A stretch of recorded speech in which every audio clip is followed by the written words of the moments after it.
10 محرم الحرام سید الشہداء امام عالی مقام کا یوم شہادت ہے۔ اس مناسبت سے ان کے فضائل و مناقب میں سے کچھ ارشاد فرمائیں اور محبت اہل بیت سے متعلق ہم سنیوں کے لیے کچھ نصیحت فرمائیں۔ جزاک اللہ خیر۔ مثل اہل بیتی کسفینۃ نور من رکبہا نجا ومن تخلف عنہا غرق۔ میرے اہل بیت کی مثال ایسی ہے جیسے نوح علیہ السلام کا سفینہ کہ جو اس میں سوار ہوا وہ نجات کو پہنچا، اور جو اس سے پچھڑ گیا وہ ڈوبا۔ حالات عظیم البرکت امام اہل سنت رضی اللہ تبارک و تعالی نے اس حدیث کی ترجمانی اپنے اس شعر میں یوں فرمائی کہ اہل سنت کا ہے بیڑا پار، اصحاب حضور نجم ہے اور ناؤ ہے عطرت رسول اللہ کی۔ ہم سنیوں کی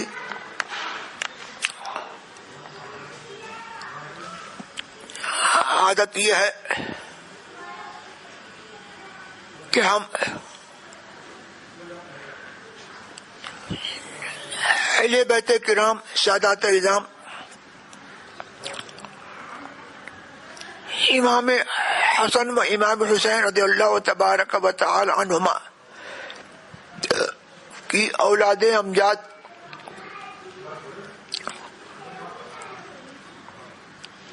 کہ وہی عرف میں سید کے نام سے جانی جاتی ہے،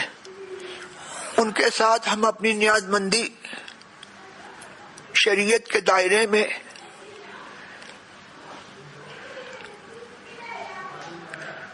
رکھتے ہیں، اور ساتھ ہی ساتھ صحابہ کرام رضوان اللہ تبارک و تعالی علیہم اجمعین کے دامن سے بھی ہم وابستہ ہیں، اور ان کی اقتداء اور ان کی پیروی حضور سرور عالم صلی اللہ تبارک و تعالی علیہ وسلم کے ارشاد کے موجب کہ ارشاد ہوا اصحابی کالنجوم فبأیہم اقتدیتم اہتدیتم، میرے صحابہ تاروں کی طرح ہیں، ان میں سے جس کی پیروی کرو گے، جس کا مطلع بناؤ گے، اہتدیتم تو تم راہ پا جاؤ گے، صراط مستقیم پر لگ جاؤ گے۔ تو صحابہ کی محبت اور صحابہ کی پیروی اور اہل بیت اعظام کی محبت یہ ہم سنیوں کی دولت ہے، اور ہم سنیوں کے لیے یہ ہماری نجات کا اور ہماری کامیابی کا دستور حیات ہے، اور یہ دونوں باتیں ہماری کامیابی کی ضامن ہے۔ اور یہی عقیدہ وہ ہے جو ہر زمانے کے سنی صحیح العقیدہ جس پر گامزن رہے۔ حضرت زین العابدین رضی اللہ تبارک و تعالی عنہ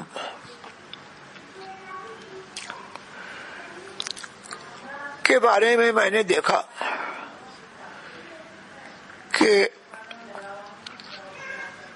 ان کے واقعات میں آیا کہ وہ طواف کر رہے تھے تو اس وقت جو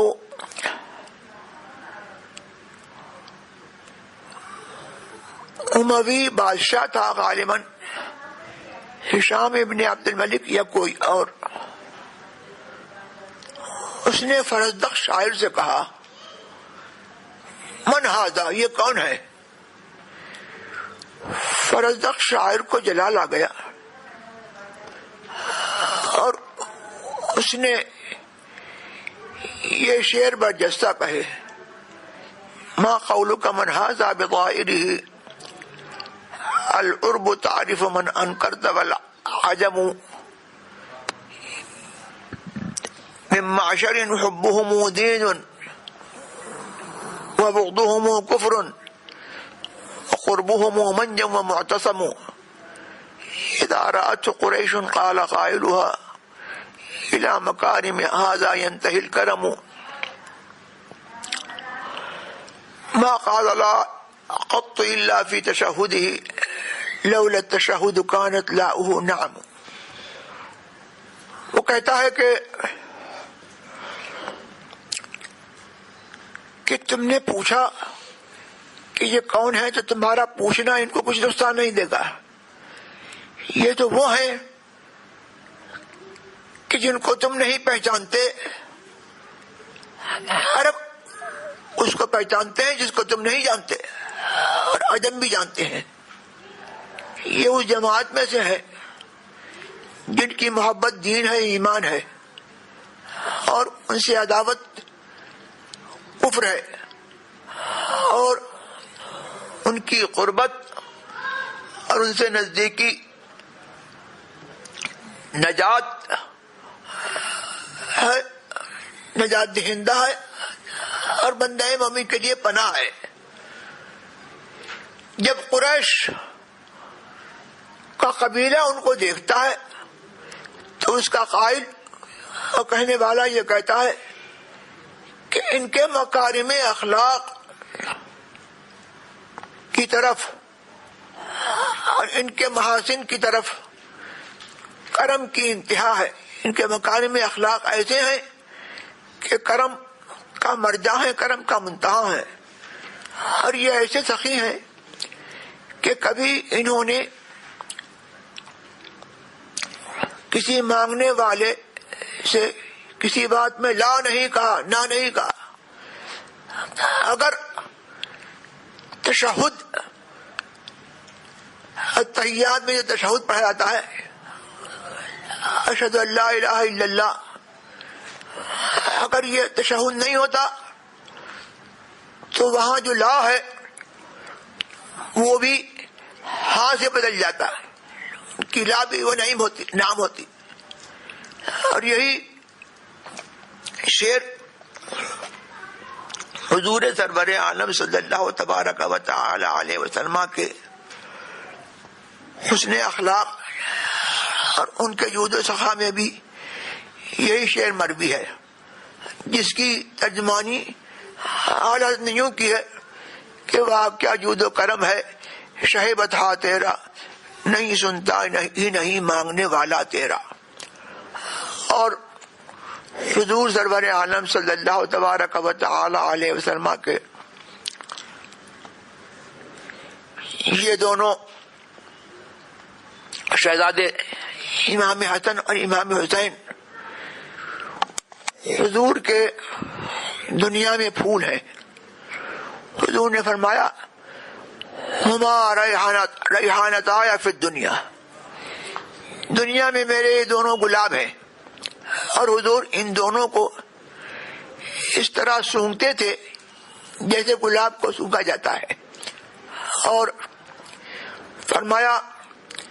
کہ سیدہ شباب اہل الجنہ، حسن حسین جنتی جوانوں کے سردار ہیں. اور فرمایا حسین منی وانا من الحسین، حسین مجھ سے ہے اور میں حسین سے ہوں. اور اس کا مصداق کربلا کی شہادت میں حضرت امام حسین رضی اللہ تبارک و تعالی کی قربانی سے اور اہل بیت کی قربانی سے یہ ظاہر ہوا کہ وقتی طور پر تو یہ خانوادہ اہل بیت اسلام کے نام پر قربان ہو گیا، لیکن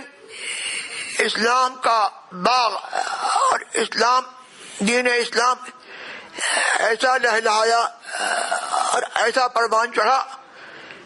کہ قیامت تک امام حسین کا نام زندہ جاوید رہے گا، اور یزید جس نے ان کو شہید کروایا اس کا کوئی نام لیوا نہیں.